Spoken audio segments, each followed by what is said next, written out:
नमस्कार, आप देख रहे हैं हॉर्नबिल टीवी और मैं हूं आपके साथ निशी भाटिया। बुलेटिन की शुरुआत करेंगे उत्तराखंड से आई कुछ खास खबरों के साथ। ऋषिकेश में अंतर्राष्ट्रीय योग महोत्सव 2026 का आयोजन किया गया है, जिसका शुभारंभ प्रदेश के मुख्य पुष्कर सिंह धामी ने किया। ये भी बता दें कि आयोजन गढ़वाल मंडल विकास निगम की ओर से किया जा रहा है, जिसमें योग सत्र, आध्यात्मिक सत्र, योगाचार्यों की ओर से कक्षाएं और सांस्कृतिक कार्यक्रम, हेरिटेज वॉक और योग डेमोन्स्ट्रेशन और अन्य विशेष आकर्षण शामिल है। वहीं कार्यक्रम को संबोधित करते हुए सीएम धामी ने योग को स्वास्थ्य के साथ ही साथ शांति और आध्यात्मिक पर्यटन के विकास का माध्यम बताया। इसके साथ ही महोत्सव में कई देशों से योग साधक, योगाचार्य और विशेषज्ञ शामिल हुए हैं। पीछे वाले इतने गंगा जी के पावन तट पर स्थित यह एक आध्यात्मिक ऊर्जा जो हमको ब्रह्मांड से प्राप्त हो रही है और हम सबके बीच में एक तरह से संचरित हो रही है। गढ़वाल मंडल विकास निगम और उत्तराखंड पर्यटन विभाग के संयुक्त तत्वाधान में आयोजित हो रहा ये योग महोत्सव पिछले 35 वर्षों से योग की परंपरा को विश्व के कोने कोने तक इस योग को पहुंचाने में बहुत महत्वपूर्ण भूमिका निभा रहा है। और आप सबको पता है, मुझे भी अत्यंत प्रसन्नता हो रही है कि 7 दिनों तक निरंतर चलने वाला ये योग महोत्सव, जिसमें योग, प्राणायाम, ध्यान, आयुर्वेद, प्राकृतिक चिकित्सा और आध्यात्मिक प्रवचनों के विभिन्न सत्रों के साथ साथ run for yoga, heritage walk तथा अंतर्राष्ट्रीय योग सम्मेलन जैसे विशेष कार्यक्रमों का आयोजन इन 7 दिनों में किया जाएगा। मुझे पूरा विश्वास है कि ये सभी कार्यक्रम प्रतिभागियों को योग के विभिन्न जो आयाम हैं उनसे परिचित कराने के साथ साथ स्वस्थ एवं संतुलित जीवन शैली को अपनाने के लिए भी प्रेरित करेंगे। भाइयों बहनों, योग भारत की प्राचीन और महान आध्यात्मिक परंपरा की अमूल्य धरोहर है। हजारों वर्षों से हमारे ऋषियों ने, मुनियों ने, तपस्वियों ने और योगाचार्यों ने योग के माध्यम से शरीर, मन और आत्मा के संतुलन का जो मार्ग दिखाया था, आज वो पूरी दुनिया के लिए स्वस्थ जीवन, मानसिक शांति और आध्यात्मिक उन्नति का आधार बन चुका है। योग मात्र एक व्यायाम नहीं है, जैसे कि बहुत सारे लोग ये सोचते हैं कि योग एक पीटी है, बल्कि ये समग्र जीवन पद्धति है। आज जब संपूर्ण विश्व तनाव से गुजर रहा है, अवसाद से गुजर रहा है और भौतिक दौड़ भाग से जूझ रहा है, ऐसे में योग के माध्यम से हम अपने शरीर को, अपने मन को तनाव से योग के माध्यम से पूरी तरह से संतुलित कर सकते हैं, पूरी तरह से मुक्त कर सकते हैं। योग के माध्यम से आज में लोग केवल अपने जीवन को स्वस्थ बना रहे हैं, बेहतर बना रहे हैं, बल्कि अपने जीवन की क्वालिटी को भी बढ़ा रहे हैं, उसमें गुणात्मक सुधार भी ला रहे हैं। इसलिए योग को हमें केवल एक अभ्यास तक सीमित नहीं रखना चाहिए, बल्कि अपनी इसे जीवन शैली का प्रमुख हिस्सा बनाना चाहिए। भाइयों बहनों, योग का शाब्दिक अर्थ है कि जोड़ना, और योग की सबसे बड़ी विशेषता है यही है कि जाति, भाषा, धर्म और भूगोल की सभी सीमाओं को पार करते हुए मानवता को एक सूत्र में पिरोने का काम योग की इस विधा ने किया है।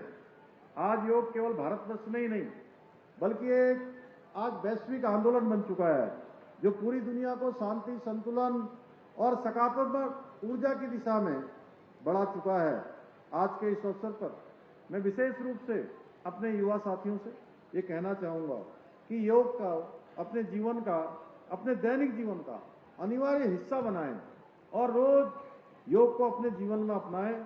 निरंतर उसको व्यस्त रहना पड़ता है, तमाम प्रकार के दबावों से गुजरना पड़ता है। ऐसे में योग उसे तनाव और दबाव से दूर रखने में सहायक सिद्ध होंगे, बल्कि उसको शारीरिक रूप से और मानसिक रूप से स्वस्थ और संतुलित और आत्मिक रूप से सशक्त बनाने का कार्य भी करेंगे।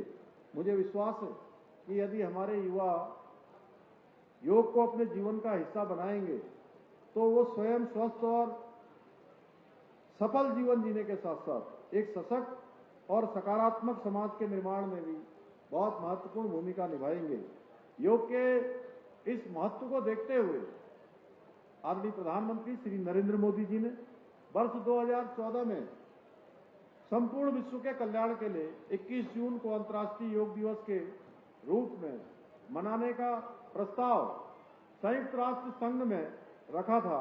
उसी का परिणाम है कि आज दुनिया के 180 से भी अधिक देशों में करोड़ों लोग आज योग का अभ्यास कर रहे हैं और स्वस्थ जीवन जी रहे हैं। भाइयों बहनों, हिमालय की गोद में बसा हमारा उत्तराखंड केवल देवभूमि ही नहीं है बल्कि योग भूमि भी है। ये भूमि प्राचीन काल से अध्यात्म साधना और योग की समृद्ध परंपराओं का केंद्र रही है। यहाँ की पवित्र नदियाँ, शांत वातावरण, स्वच्छ जलवायु और आध्यात्मिक ऊर्जा योग साधना के लिए एक आदर्श वातावरण प्रदान करती हैं। विश्व भर से हजारों लाखों साधक प्रतिवर्ष उत्तराखंड आकर योग और ध्यान का अभ्यास करते हैं। विशेष रूप से ये तपोवन का क्षेत्र, मुनिकृति का क्षेत्र, ऋषिकेश का क्षेत्र, नरेंद्र नगर का क्षेत्र और ये पूरे आसपास का इस क्षेत्र को अगर मैं कहूँ तो ये हमारे लिए अत्यंत गर्व की बात है कि आज पूरी दुनिया में इस पूरे क्षेत्र को विश्व की योग की राजधानी के रूप में जाना जाता है। अब योग पार्ट ऑफ लाइफ नहीं रहा बल्कि वे ऑफ लाइफ बन चुका है। हमारी राज्य सरकार भी आदरणीय प्रधानमंत्री श्री नरेंद्र मोदी जी के मार्गदर्शन में योग को बढ़ावा देने के लिए, इसे जन जन तक पहुंचाने के लिए निरंतर कार्य कर रही है। इस दिशा में हमने योग को वैश्विक राजधानी के रूप में स्थापित करने के उद्देश्य से उत्तराखंड में देश की पहली योग नीति 2025 लागू की है। देहरादून मुख्य सेवक सदन में नियुक्ति पत्र वितरण समारोह का आयोजन किया गया, जिसमें मुख्यमंत्री पुष्कर सिंह धामी ने मुख्य अतिथि के रूप में प्रतिभाग कर पालिका केंद्रीकृत सेवाओं के तहत चयनित सफाई निरीक्षकों को नियुक्ति पत्र वितरित किए। साथ ही शुभकामनाएं देते हुए सभी को ईमानदारी से काम करने की सलाह दी।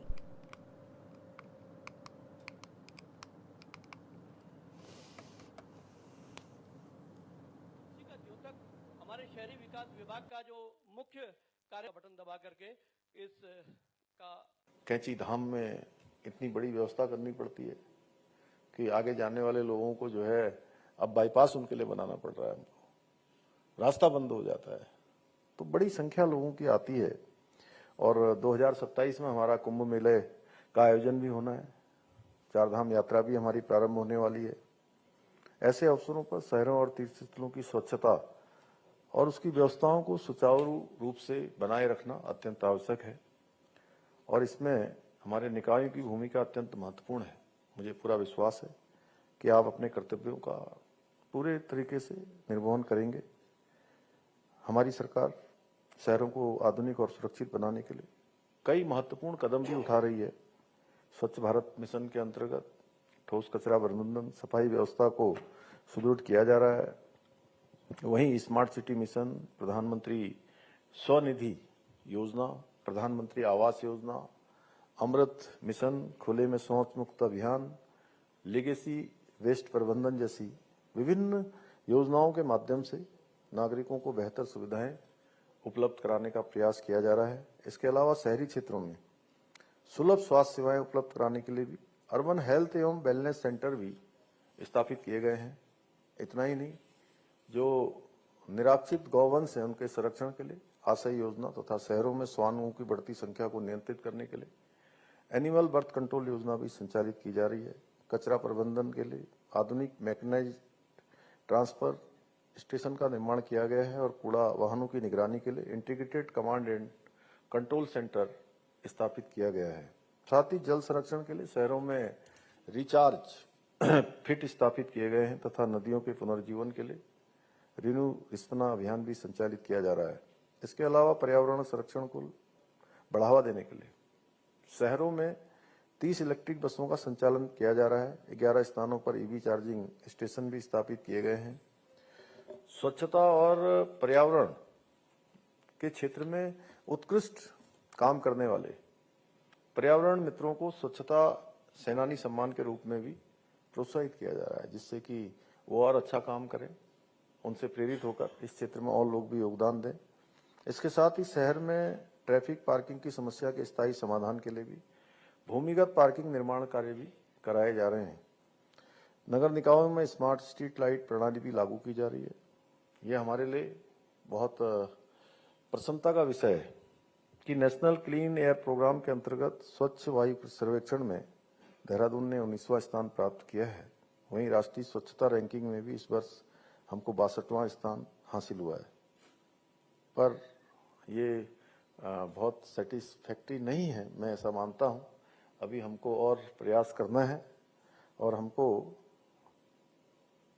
5 जो टॉप लोग हैं उसमें हमको अपना स्थान लाना है। और जब तक मैं ना आपको सफल मानूंगा, ना ही अपने आप को भी मैं नहीं कहूंगा कि बहुत अच्छा काम किया है, क्योंकि मेरी बचपन से एक आदत रही है कि जो भी काम करो वो बहुत अच्छा करो, उसमें कहीं इफ एंड बट की कोई गुंजाइश न रहे।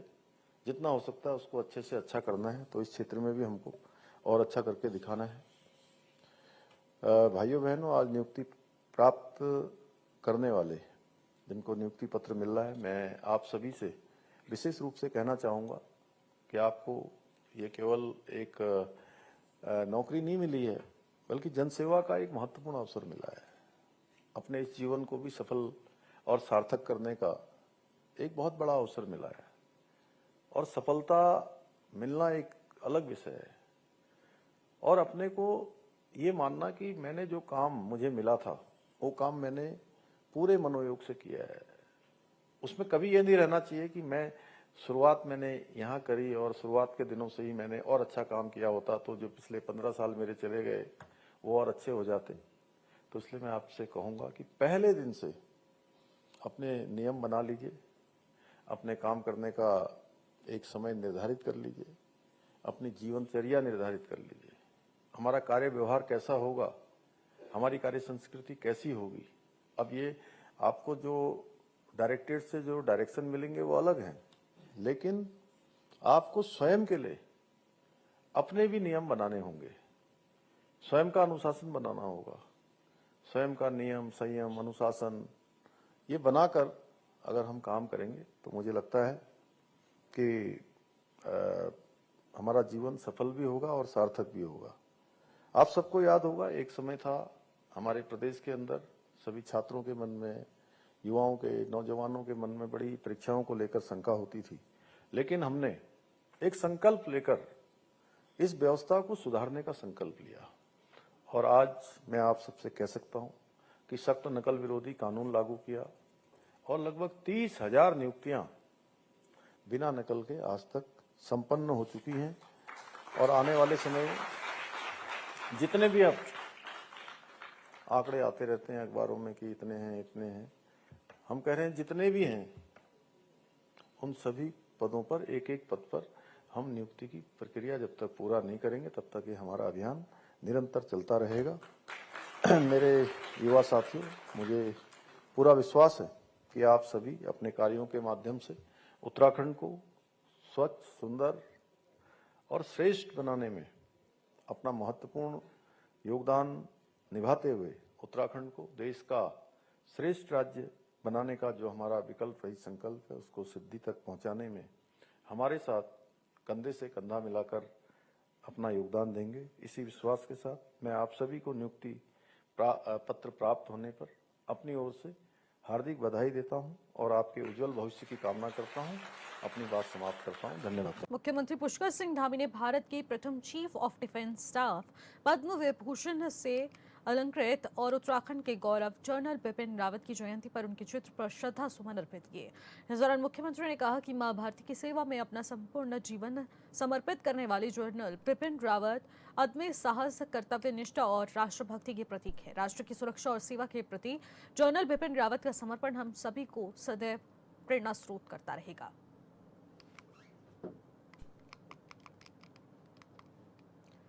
खबरों में आगे बढ़ेंगे। बीजेपी प्रदेश प्रवक्ता मंत्रोदत्त जोशी ने पुलिस से शिकायती प्रतिकारण के फैसले पर प्रतिक्रिया दी। उन्होंने कहा कि सरकार का स्पष्ट सिद्धांत है, जो भी अधिकारी गलती करता हुआ पाया जाएगा, भ्रष्टाचार करेगा तो उसके खिलाफ निश्चित तौर पर कार्रवाई की जाएगी। उन्होंने कहा कि इससे पहले भी पिथौरागढ़ में एसपी के खिलाफ कार्रवाई हो चुकी है और अब देहरादून में एसएसपी रहे। बता दें कि जन्मेजय खंडूरी और एक एसएचओ के खिलाफ भी कार्रवाई की बात सामने आई है। उन्होंने ये भी बताया कि सरकार ने सभी को ये सुनिश्चित करने के लिए कहा है कि किसी भी प्रकार की लापरवाही ना बरतें। किसी अधिकारी को, चाहे वो कितना भी बड़ा क्यों ना हो, अगर वो भ्रष्टाचार या गलत काम में लिप्त होगा तो उसको बिल्कुल भी संरक्षण नहीं दिया जाएगा। उन्होंने कहा कि पार्टी और सरकार इस फैसले का स्वागत करती है और आगे भी कोई अधिकारी भ्रष्टाचार में लिप्त पाया जाएगा तो उसके खिलाफ एक्शन होगा। देखिए, पुलिस शिकायत प्राधिकरण का जो निर्णय आया है वो स्वागत योग्य निर्णय है और हमारी सरकार का सिद्धांत है कि जो भी अधिकारी गलत काम करेगा या भ्रष्टाचार करेगा, निश्चित रूप से उसके खिलाफ कार्रवाई होगी। इससे पहले भी आपने देखा होगा कि पिथौरागढ़ के एसपी थे, उनके खिलाफ भी कार्रवाई हुई है और उनको भी दोषी करार दिया था। और इसी सिलसिले में आज जो देहरादून के एसएसपी रहे हैं जन्मेजय खंडूरी और एक एसएचओ, उनके खिलाफ कार्रवाई करने की बात हुई है। तो सरकार ने कभी भी किसी भी अधिकारी को, चाहे वो कितना ही बड़ा अधिकारी हो, अगर वो भ्रष्टाचार कर रहा है और कोई गलत काम कर रहा है तो उसको संरक्षण देने का काम नहीं किया है। और इस निर्णय का पार्टी और सरकार स्वागत करती है और निश्चित रूप से भविष्य में भी जो भी अधिकारी भ्रष्टाचार करेगा, क्योंकि जीरो टॉलरेंस की सरकार है और धामी जी की सरकार है, निश्चित रूप से उसके खिलाफ कार्रवाई होगी। और बहुत से अधिकारी आपने देखा होगा कि आज जेल की सलाखों के अंदर भी हैं और निश्चित रूप से ऐसे अधिकारियों के खिलाफ कार्रवाई होनी चाहिए। इसके पक्षधर पार्टी भी रही है। इसी क्रम में बीजेपी के प्रदेश प्रवक्ता मंत्रोदत्त जोशी ने कहा कि उत्तराखंड में मुख्यमंत्री पुष्कर सिंह धामी के नेतृत्व में 4 साल का कार्यकाल अभूतपूर्व प्रगति का रहा। उन्होंने कहा कि हाल ही में केंद्रीय गृह मंत्री अमित शाह हरिद्वार आए थे और इसी क्रम में सरकार के 4 साल पूरे होने पर 21 तारीख को हल्द्वानी में एक विशाल जनसभा आयोजित की जा रही है। इस जनसभा में देश के रक्षा मंत्री राजनाथ सिंह समेत पार्टी के कई वरिष्ठ नेता शामिल होंगे। उन्होंने कहा कि इन 4 सालों में प्रदेश सरकार ने समान नागरिक संहिता लागू करने की दिशा में पहल, सख्त कानून बनाने और विकास कार्यों को गति देने का काम किया। साथ ही पर्यटन के क्षेत्र में भी बड़ी उपलब्धियां हासिल की हैं।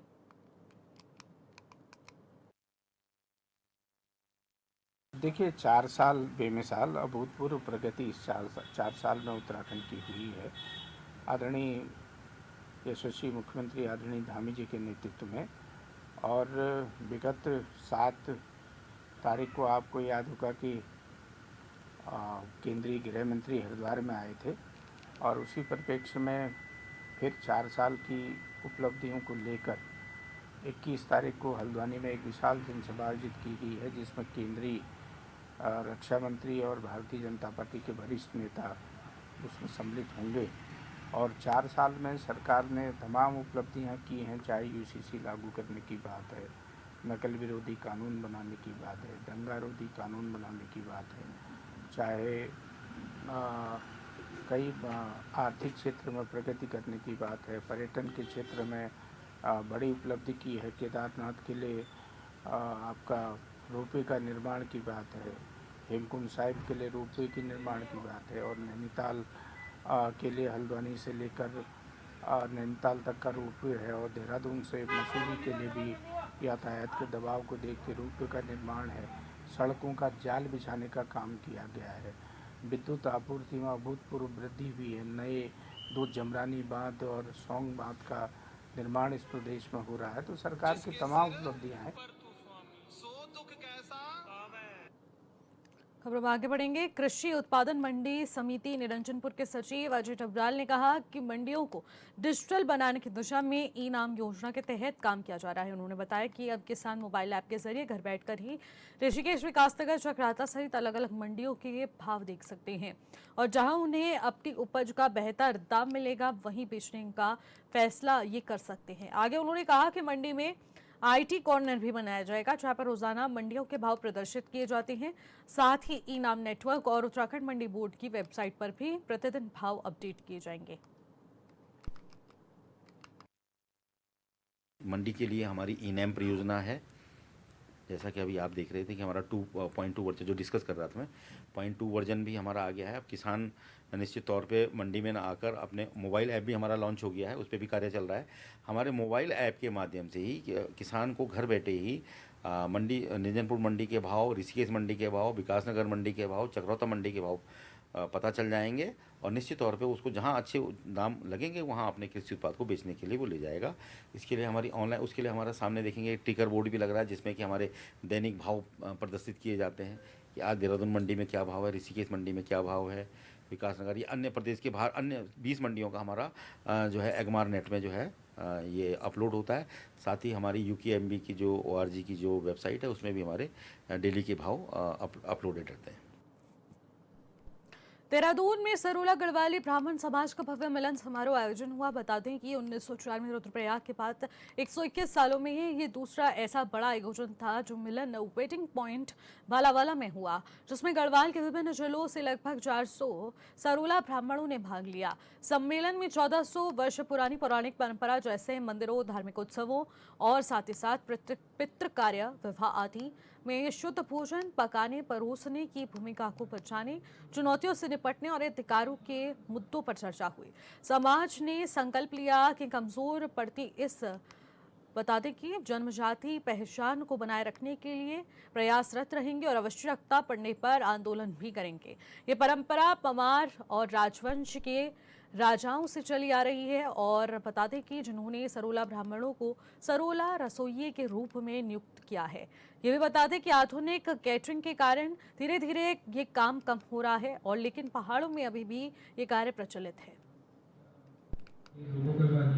हमारी माताएं, हमारी मातृशक्ति, हमारे बुजुर्ग हमारे बच्चों को जब वो संस्कार देंगे तब हमारा बच्चा पैसा कमाने के लिए विदेश जाए बुरी बात नहीं है, नौकरी करना विदेश जाए बुरी बात नहीं है, लेकिन अपने संस्कारों को न भूलें, क्योंकि हमारे संस्कार हमारी उस पद्धति को भी जन्म देते हैं जब एक सामूहिक परिवार, बहुत बड़ा परिवार, एक रसोई होती थी, हम सारे लोग उसी में भोजन करते थे। हमारी भोजन करने की एक पद्धति है, भोजन कराने की पद्धति है। तो उन सब चीज़ों को जब आप जानते हैं तो अपने संस्कार हमारे वही कहते हैं, जब धर्म, आस्था और संस्कृति हमारी जिंदा रहती है, सनातन जिंदा रहता है, तो तब हम जिंदा रहते हैं, देश जिंदा रहता है, समाज जिंदा रहता है। इसमें हम सरोला समाज का बहुत बड़ा योगदान हम वो सब लोग करने के लिए तैयार। एक्चुअली वो हम देख रहे थे कि धीरे धीरे जो सरोला कम्युनिटी है वो इंडेंजर्ड स्पीसीज में आ रही थी। हमारे यहाँ वैवाहिक संबंधों में बड़ा ही परिवर्तन सा आ रहा था और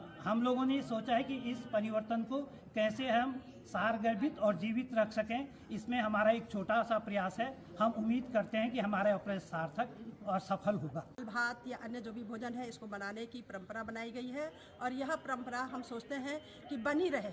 और सबसे इसमें महत्वपूर्ण बात यह है कि हम लोग नीचे ज़मीन में बैठ के खाते हैं, जो कि हमारे शारीरिक स्वास्थ्य के लिए भी बहुत आवश्यक है। आजकल आप लोग देखते होंगे योगा में यही बताया जाता है कि हमें जो है अपने शरीर को स्वस्थ रखने के लिए नीचे बैठकर खाना अति आवश्यक है। मैं आने वाली पीढ़ी से भी यही निवेदन करती हूँ कि ये हमारे जो ये परंपरा है इसको चलाए रखें, अक्षुण्ण बनाए रखें और इस परंपरा को आगे बढ़ाने के लिए वो अपने भी परिवार में, जैसे कई लोग अभी भी पाश्चात्य बातों में, जब उनकी रीति रिवाजों में चल रहे हैं, जो कि हमारे परिवेश के हिसाब से हमारे लिए उत्तम नहीं है। हम अपने स्वास्थ्य के लिए, अपने परिवेश के लिए, हमारा जैसे उत्तराखंड का हमारा पर्यावरण है, इसको बनाए रखने के लिए लकड़ी में खाना बनाएं या जितना भी हमारे पास संसाधन है उनमें खाना बनाएं, खाना शुद्ध, स्वादिष्ट और पौष्टिक हो सके। हमारे लिए सबसे शुभ मंगल और सबसे जो है मांगलिक कार्यक्रम या मांगलिक दिन हम इसको मानेंगे, क्योंकि इस अवसर पर हम जो एक हमारी जो परंपरा है जो विलुप्त होने जा रही है, उस परंपरा को अक्षुण्ण बनाए रखने के लिए हमारा ये प्रयास है। और हम ये चाहते हैं कि हमारा ये जो भी प्रयास है, हमें पूरी उम्मीद है कि ये सफल होगा, क्योंकि हमारी जो सरोला समाज की जो परंपराएं हैं वो विलुप्त से होती जा रही हैं।